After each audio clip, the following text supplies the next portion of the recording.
يا أيها الذين آمنوا اتقوا الله حق تقاته ولا تموتن إلا وأنتم مسلمون. يا أيها الناس اتقوا ربكم الذي خلقكم من نفس واحدة وخلق منها زوجها وبث منهما رجالا كثيرا ونساء واتقوا الله الذي تساءلون به والأرحام إن الله كان عليكم رقيبا.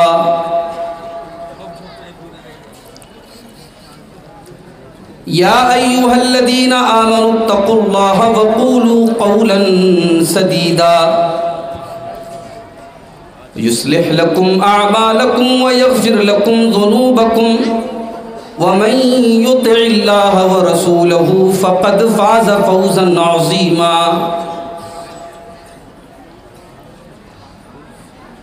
أما بعد فإن خير الحديث كتاب الله وخير الهدي هدي محمد صلى الله عليه وسلم وشر الأمور محدثاتها وكل محدثة بدعة وكل بدعة ضلالة وكل ضلالة في النار. أعوذ بالله من الشيطان الرجيم. بسم الله الرحمن الرحيم. ألم تر كيف فعل ربك بعاد إرم ذات العماد التي لم يخلق مثلها في البلاد وثمود الذين جابوا الصخر بالواد وفرعون ذي الأوتاد الذين طغوا في البلاد فأكثروا فيها الفساد فصب عليهم ربك سوط عذاب إن ربك لبالمرصاد.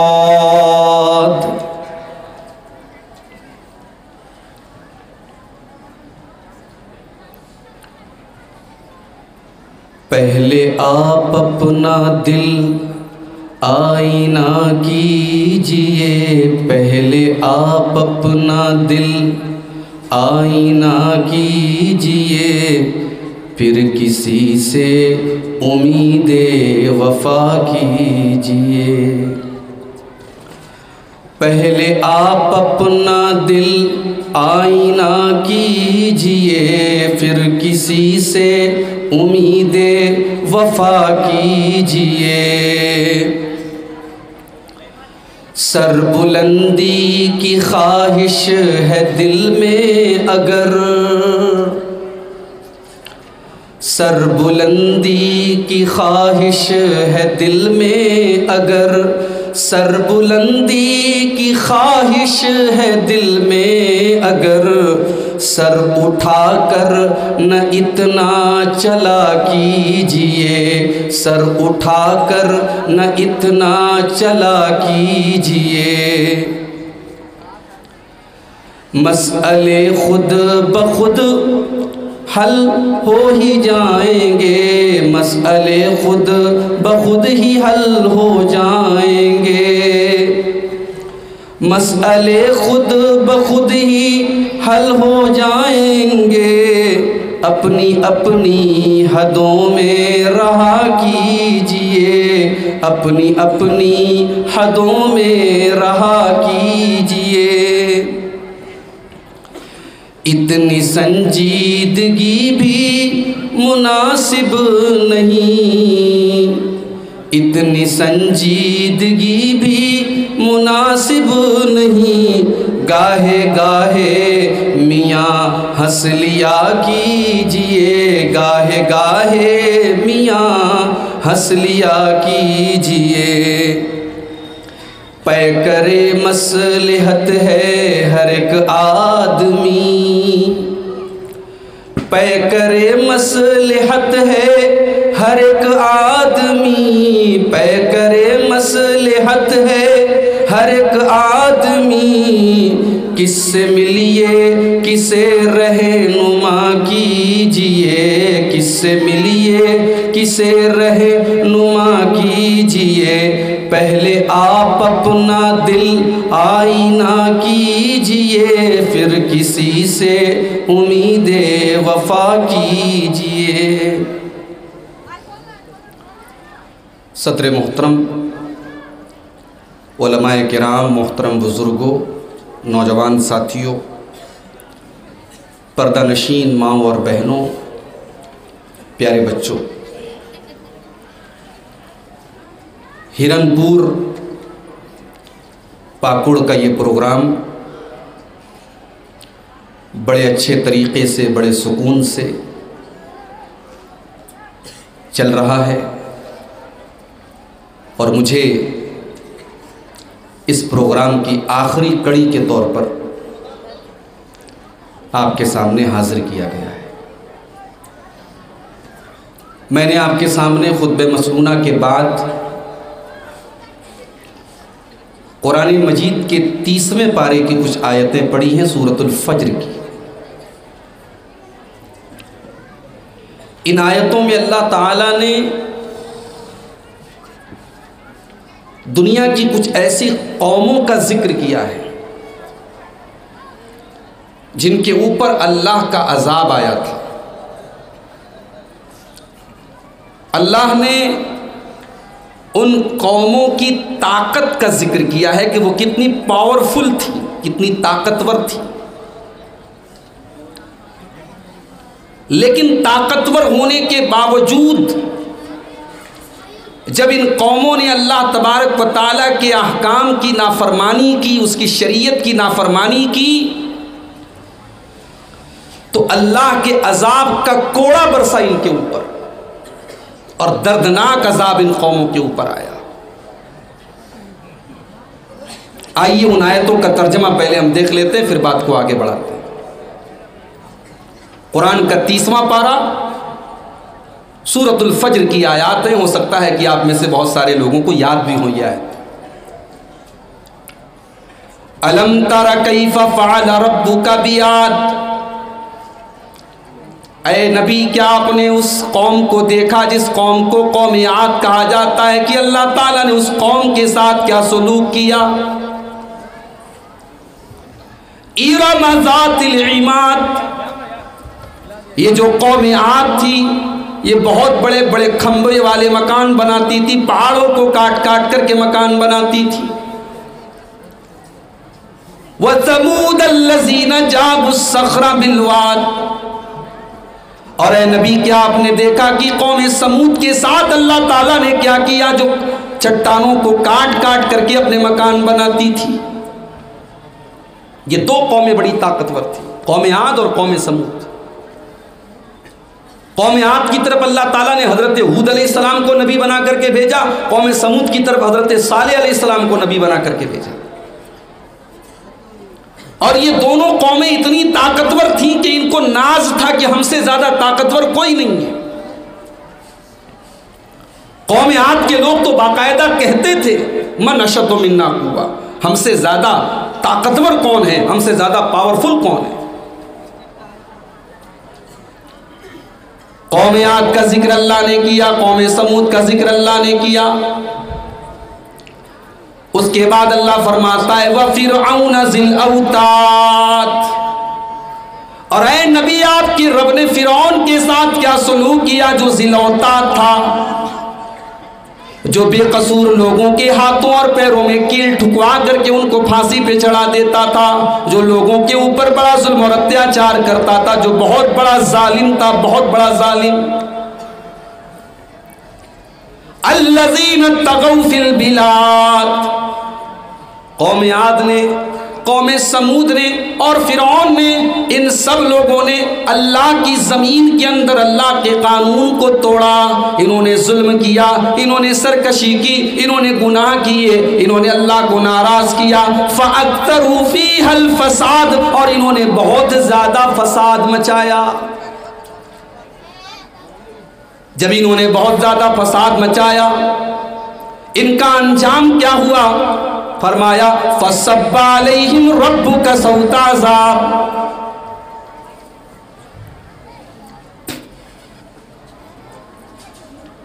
ان کے اوپر اللہ تعالیٰ نے اپنے عذاب کا کوڑا برسایا، عذاب کا کوڑا برسایا۔ اللہ نے یہ نہیں کہا ہم نے عذاب بھیجا، عذاب کا کوڑا برسایا اللہ نے۔ کیسے عذاب کا کوڑا برسایا اللہ نے؟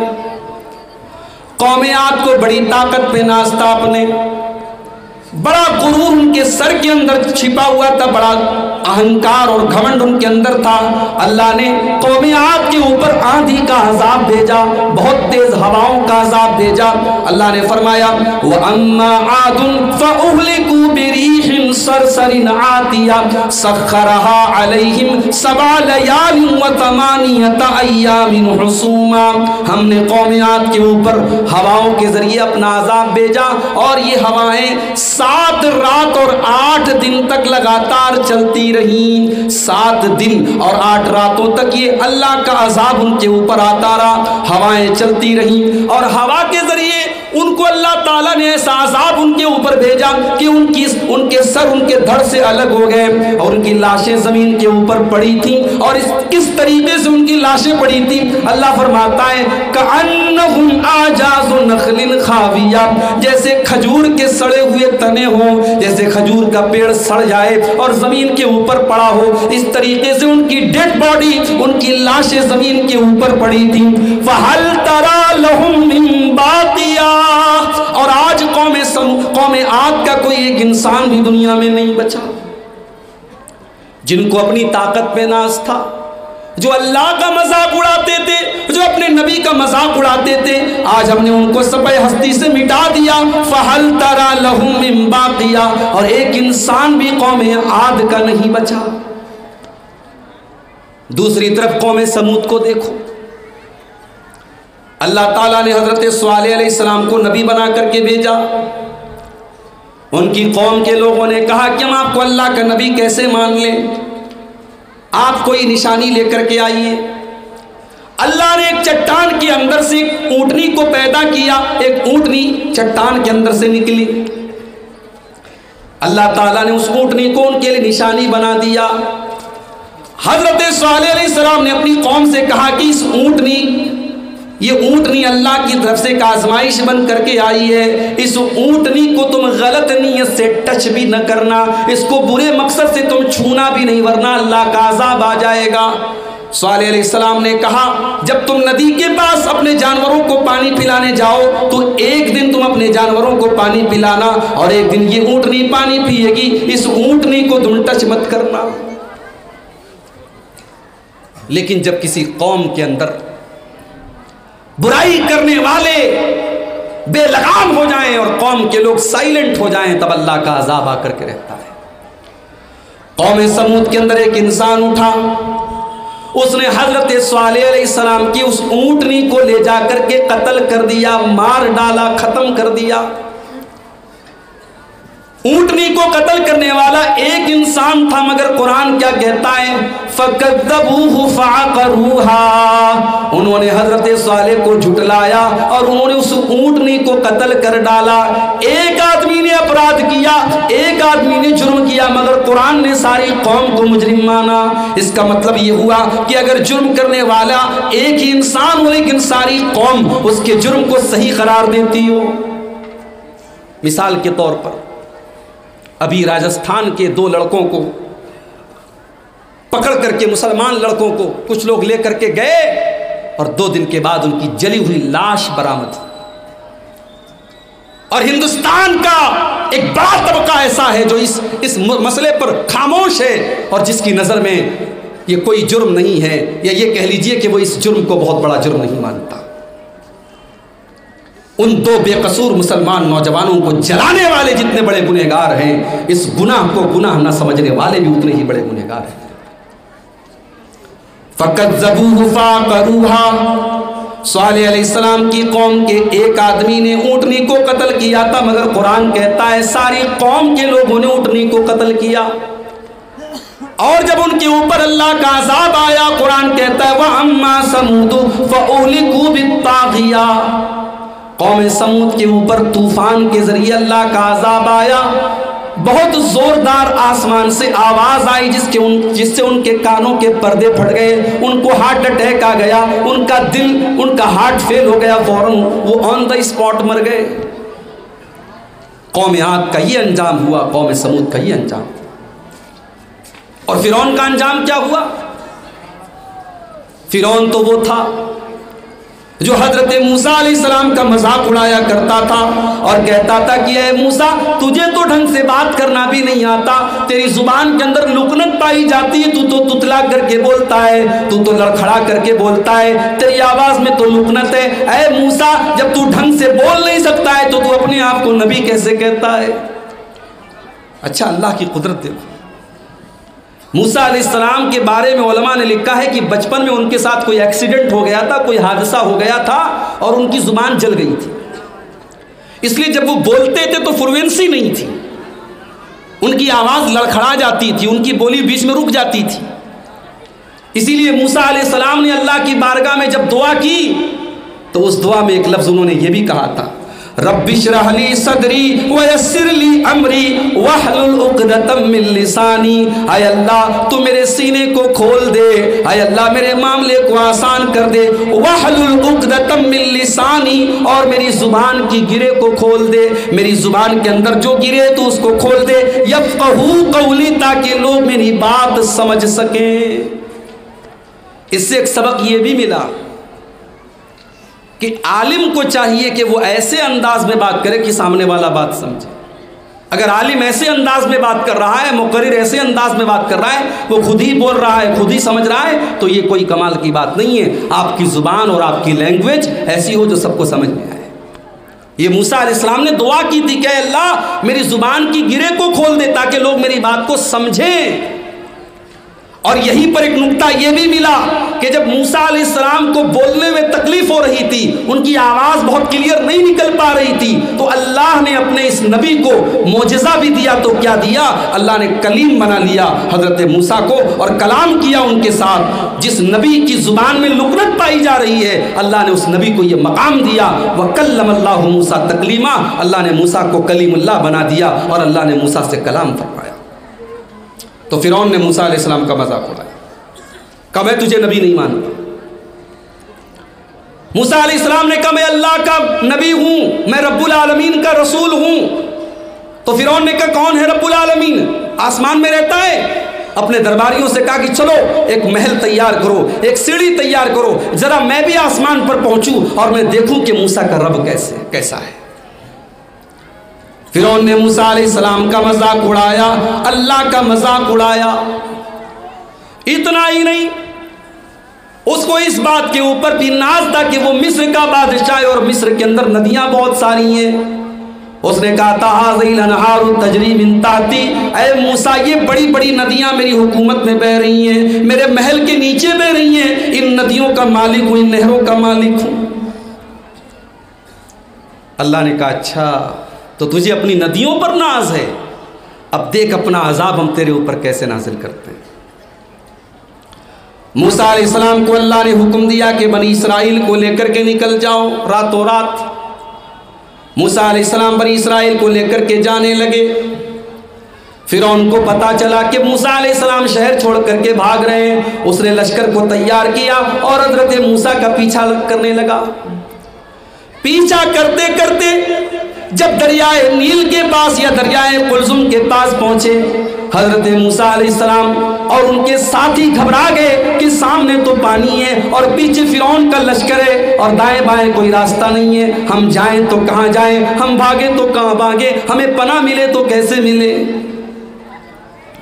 موسیٰ علیہ السلام کے ساتھیوں نے کہا انا لمدرکون، اے موسیٰ ہم تو گرفتار کر لیے جائیں گے، ہم تو پکڑ لیے جائیں گے، ہم تو اریسٹ ہو جائیں گے، ہمارے سامنے کوئی آپشن نہیں ہے، سامنے پانی ہے، پیچھے فرعون ہے، اے موسیٰ ہم کہاں جائیں گے۔ لیکن موسیٰ علیہ السلام کو اللہ کی ذات کے اوپر یقین تھا۔ قال کلا ان معی ربی سیہدین، حضرت موسیٰ نے کہا نہیں نہیں، میرا رب میرے ساتھ ہے، میرا اللہ میرے ساتھ ہے، میرا اللہ ضرور کوئی نہ کوئی راستہ نکالے گا۔ او لوگو، آج ہندوستان کے حالات دیکھ کر کے اور خبروں کو دیکھ کر کے آپ کے دماغ میں بھی بہت سارے خیالات آتے ہوں گے. آپ کو بھی لگتا ہوگا پتہ نہیں آنے والے سالوں میں کیا ہوگا, پتہ نہیں آنے والے وقت میں کیا ہوگا.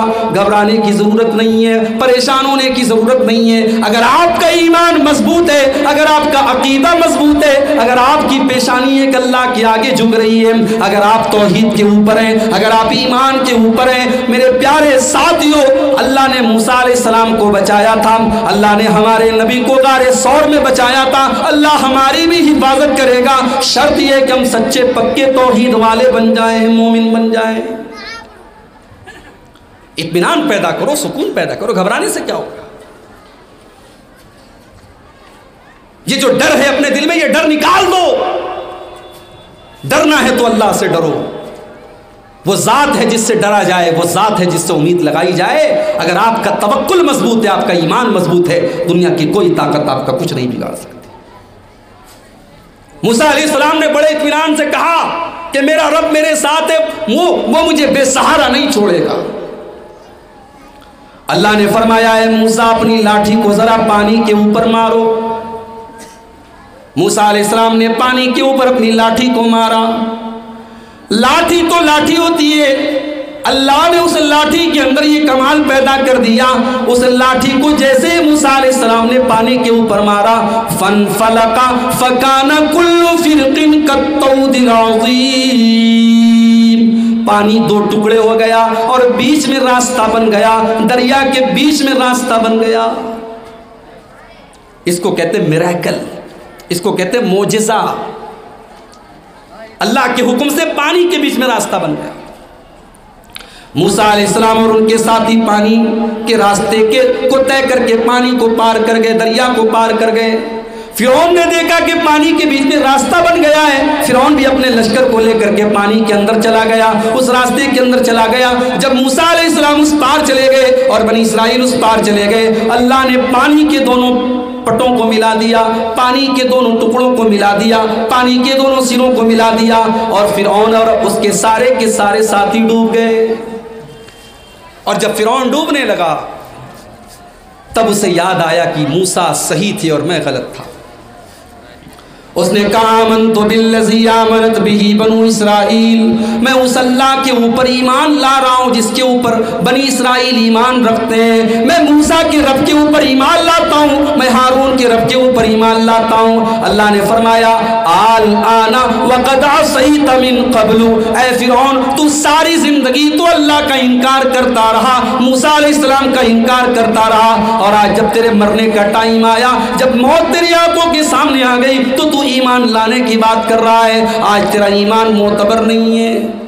عذاب کو دیکھنے کے بعد اگر کوئی ایمان لاتا ہے, اس ایمان کی اللہ کے یہاں کوئی ویلیو نہیں. اسی لیے جب قیامت کے دن سورج پورب کے بجائے پچھم سے نکلے گا تو قرآن کہتا ہے لا ينفع نفسا ایمانها, جب قیامت کے دن سورج پچھم سے نکلے گا اس دن اگر کوئی ایمان لائے گا, اس کا ایمان اس کے کوئی کام نہیں آئے گا. عذاب کو دیکھنے کے بعد اب ایمان کا کوئی مطلب نہیں ہے, اب وہ ایمان اللہ تعالیٰ کیا اس کا کوئی اعتبار نہیں. فرعون ڈوبنے لگا, اس نے ایمان کی بات کہی, اللہ نے کہا تیرا ایمان نہیں مانا جائے گا. پھر اللہ نے فرمایا فَالْيَوْمَ نُنَجِّيكَ بِبَدَنِكَ لِتَكُونَ لِمَنْ خَلْفَكَ آیَةً, اے فرعون آج تو مر رہا ہے, آج تو تیری موت آ رہی ہے. اے فرعون تیرے مرنے کے بعد بھی ہم تیری ڈیڈ باڈی کو بچا کر کے رکھیں گے, تیرے شریر کو بچا کر کے رکھیں گے, تاکہ آنے والی نسلیں دیکھیں کہ یہ وہ ظالم تھا جو اللہ کا مذاق اڑایا کرتا تھا, یہ وہ ظالم تھا جو چھوٹے چھوٹے بچوں کو قتل کرا دیا کرتا تھا, یہ وہ ظالم تھا جو عورتوں کو بندی اور غلام بنا لیتا تھا, یہ وہ ظالم تھا جس نے موسیٰ علیہ السلام کے اوپر ظلم کیا تھا اور بنی اسرائیل کے اوپر ظلم کیا تھا. اللہ نے فرعون کو موت کے گھاٹ اتار دیا, لیکن فرعون کی ڈیڈ باڈی کو بچا لیا. اس کو اپنی ندیوں پر ناز تھا, اللہ نے اسی ندی میں ڈوبا ڈوبا کر کے مارا. اللہ فرماتا ہے دیکھو قوم عاد کا انجام کیا ہوا, قوم سمود کا انجام کیا ہوا, اور فرعون کا انجام کیا ہوا. فَصَبَّ عَلَيْهِمْ رَبُّكَ صَوْتَ عَذَابٍ, اللہ نے ان کے اوپر اپنے عذاب کا کوڑا برسایا. إِنَّ رَبَّكَ لَبِالْمِرْصَادِ, او لوگو تمہارا پروردگار نظر رکھے ہوئے ہے، تمہارا پروردگار نظر رکھے ہوئے، تم نے اگر وہی کام کیا جو قوم عاد نے کیا تھا، جو قوم سمود نے کیا تھا، جو فرعون نے کیا تھا، تو تمہارا بھی انجام بہت برا ہونے والا ہے۔